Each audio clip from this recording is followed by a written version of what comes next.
बिहार विधानसभा चुनाव में महागठबंधन की ओर से ओबड़ा से बहुत ही ऊर्जावान, क्षमतावान उम्मीदवार भाई ऋषि जी इस सभा की अध्यक्षता कर रहे, नजामत कर रहे और महागठबंधन के घटक दल के तमाम नेतागण, बिहार विधान परिषद के सदस्य और बहुत दानिशमंद प्रोफेसर रामबली चौधरी जी, तीन प्रधानमंत्री एच.डी. देवेगौड़ा, आई.के. गुजराल और मनमोहन सिंह जी के मंत्रिपरिषद में शामिल भारत सरकार की पूर्व राज्य मंत्री और राष्ट्रीय जनता दल महिला प्रकोष्ठ की राष्ट्रीय अध्यक्षा आदरणीय कांति सिंह जी, ओबड़ा की महान जनता, नौजवान दोस्तों, बुजुर्गों, माताओं, बहनों और प्यारे बच्चों, यह चुनाव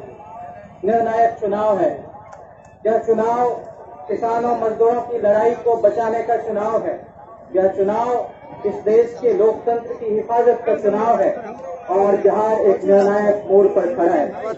आपको हमको यह तय करना है कि बिहार विधानसभा के अंदर एक मजबूत, एक विवेकशील, एक सुयोग्य, एक शिक्षित और एक दूरदृष्टि वाला नौजवान आपके क्षेत्र की नुमाइंदगी करेगा, या फिर वही घिसे पिटे दावे वादे के साथ आपके वोट को ठग कर ले जाने वाले आदमी को आप भेजेंगे।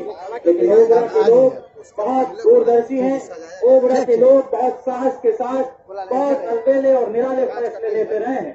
इसलिए हमको आप पर पूरा भरोसा है कि आप बिहार के अंदर 15 साल का जो एक ढिंढोरावादी विकास मॉडल वाला मुख्यमंत्री है उसको बदलने का काम करेंगे और उस परिवर्तन के लिए बहुत जरूरी है कि यहाँ के नुमाइंदे, यहाँ के प्रतिनिधि के रूप में भाई ऋषि जी आपके बीच से चुनकर जाएं। आपसे यही अपील करने के लिए आया हूँ कि आज देश भर के अंदर जिस तरह से किसानों पर कुठाराघात हो रहा है, आपको मालूम है कि जब लालू जी की और राबड़ी जी की सरकार थी तो किसानी से जुड़े हुए काम में जो हमारे बुजुर्ग हैं वो जानते हैं कि प्रति बीघा माल गुजारी मात्र 3 से 5 रुपये देने पड़ते थे और ये तथाकथित प्रशासन की सरकार में उसको बढ़ाकर 300 से 500 रुपये कर दिया गया। ये किसानों के सीने पर बुलडोजर चलाने जैसा है। इसलिए सरकार को बदलना बहुत जरूरी है। भाई तेजस्वी जी ने यह ऐलान किया है कि कैबिनेट की पहली बैठक में अपने पहले दस्तखत से वो इस बिहार के अंदर जितने खाली पड़े पद हैं उसको भरेंगे और जहां जहां जरूरी है वहां नए पद सृजित करके 10 लाख बेरोजगारों को रोजगार देने का काम करेंगे। किसान भाइयों का जो कर्ज है उस कर्ज को संपूर्ण रूप से माफ किया जाएगा। जो छात्र लोन लिए हुए हैं उनका लोन माफ किया जाएगा और उसके बाद ब्याज मुक्त लोन उनको पढ़ाई के लिए दिया जाएगा। आपके बीच मैं ये भी बोल रहा हूं कि कामकाज के लिए अनुमंडल बनाना जरूरी था और बिहार के जो 101 अनुमंडल हैं उनमें बहुत सारे नए अनुमंडल और सबसे ज्यादा प्रखंड बनाने का काम अगर किसी नेता ने बिहार में किया है तो उनका नाम लालू प्रसाद जी है।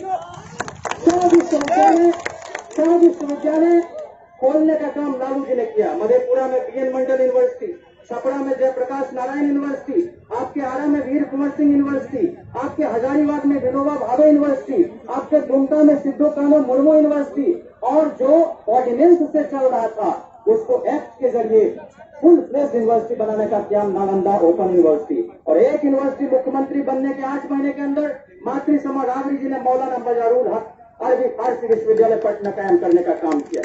मैं आपके बीच यह भी बताऊं कि बिहार में जो 38 जिले हैं उसमें 9 जिले लालू जी ने बनाए, 8 जिले लालू जी ने और एक बगल का आपका औरंगाबाद के बगल का अरवल जिला राबड़ी जी ने और एक पुलिस जिला बघा भी बनाने का काम हुआ। और अभी जो 24 जिले झारखंड में हैं तो जो विभाजित बिहार था उस 24 में से 7 जिले अकेले लालू प्रसाद ने बनाने का काम किया। तो आपके नेता ने सबसे ज्यादा प्राइमरी स्कूल खोलने का काम किया और अभी कांग्रेस के हमारे वरिष्ठ नेता दोहरा रहे थे कि आज सिर्फ और सिर्फ सेकेंडरी स्कूल को हायर सेकेंडरी में अपग्रेड किया जा रहा है उत्क्रमित और शिक्षकों की बहाली लुंज पुंज ढंग से होती है। लेकिन लालू प्रसाद जी जब रामाश्रय यादव बीपीएससी के चेयरमैन थे तो पहली दफा 25,000 शिक्षकों की बहाली परीक्षा लेकर की थी और उन्हीं शिक्षकों के भरोसे आज तक सरकारी विद्यालय चल रहा है। लेकिन हम यह दोहराना चाहते हैं कि जो शिक्षकों का पद का विषयवार कि हिंदी में इतने टीचर बहाल होंगे, भूगोल में इतने, नागरिक शास्त्र में इतने। बिहार में आज शिक्षकों का एक भी पद नहीं है। सैंक्शनड पोस्ट को समाप्त कर दिया गया है।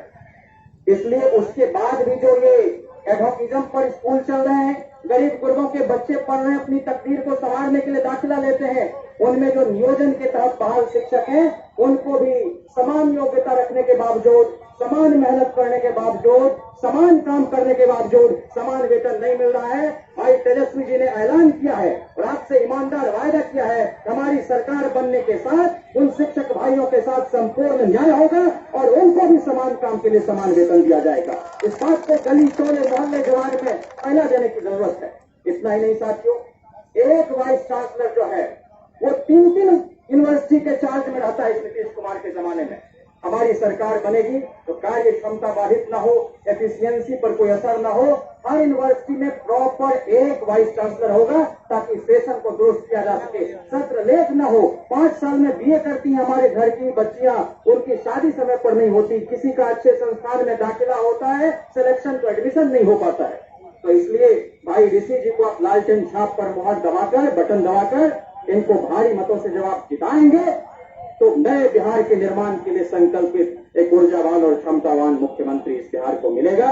इसी उम्मीद और यकीन के साथ कि हमारी सरकार जब बनेगी तो टोले टोले में मोहल्ला क्लिनिक की तर्ज पर हम लोग काम करेंगे।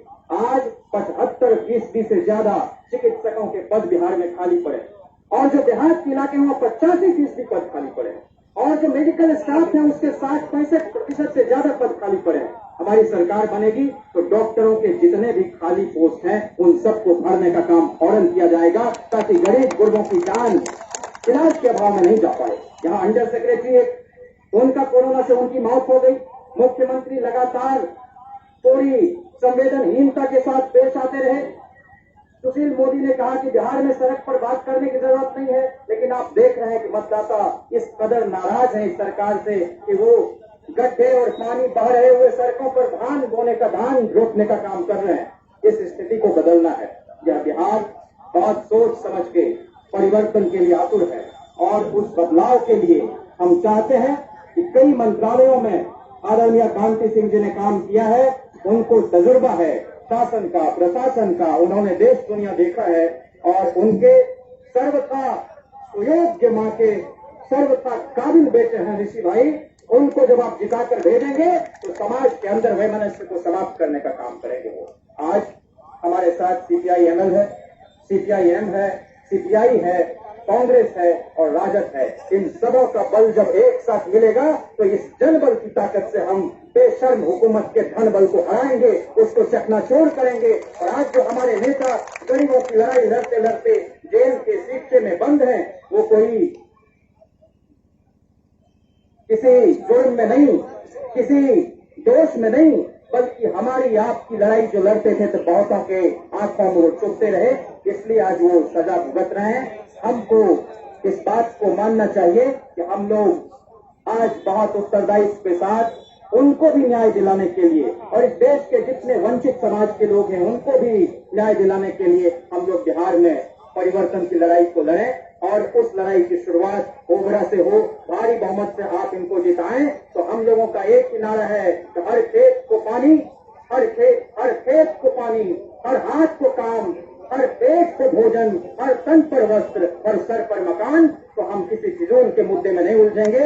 जरूरी मुद्दे पर यह चुनाव हम लोग सकारात्मकता के साथ लड़ने जा रहे हैं। और तेजस्वी जी ने 5000 किलोमीटर सड़कें बनाई जब वो आपके PWD मिनिस्टर थे, उसमें कोई करप्शन नहीं, उसमें कोई घोटाला नहीं। उन्होंने वेरिएशन, जो कॉस्ट वेरिएशन की फाइल आती थी उसके लिए भी ट्रांसपेरेंसी बरता। जब वो पिछड़ा विभाग के मंत्री थे तो गाबरी जी ने हर कमिश्नरी में एक गर्ल्स रेसिडेंशियल हॉस्टल EBC और OBC की लड़कियों के लिए खोलने का काम किया। हमारी सरकार जब बनेगी तो उनमें जो बिल्डिंग का भाव है, उनमें जो इंफ्रास्ट्रक्चर का भाव है, उसको भी दुरुस्त करने का काम करेंगे। और यह लड़ाई सामाजिक न्याय के साथ साथ आर्थिक न्याय की लड़ाई है, कोई कंफ्यूजन नहीं होना चाहिए। बहुत सारे लोग भ्रम फैला रहे हैं। आप जानिए कि कर्पूरी जी ने अति पिछड़ों को आरक्षण जो दिया था उसको बढ़ाकर लालू जी ने 14% किया। राबड़ी जी ने 18% किया और सरकार बनेगी तो तेजस्वी जी ने पब्लिकली कमिट किया है हम 40% करेंगे। इसलिए सर्व समावेशी समाज के निर्माण के लिए हम सब लोग तमाम तरह की दूरियों को मिटाकर ओबरा से लाइक एंड प्रॉपर बटन दबाकर भाई ऋषि जी को बिहार विधानसभा के अंदर पूरी ताकत के साथ पहुंचाने का काम करें। इनकलाब जिंदाबाद, सामाजिक न्याय जिंदाबाद, ओबरा की महान जनता जिंदाबाद, लालू राबड़ी जिंदाबाद, कांति सिंह जिंदाबाद, तेजस्वी यादव जिंदाबाद, भाई ऋषि जिंदाबाद, डी राजा जिंदाबाद, सीताराम येचुरी जिंदाबाद, दीपांकर भट्टाचार्य जिंदाबाद। बहुत बहुत धन्यवाद।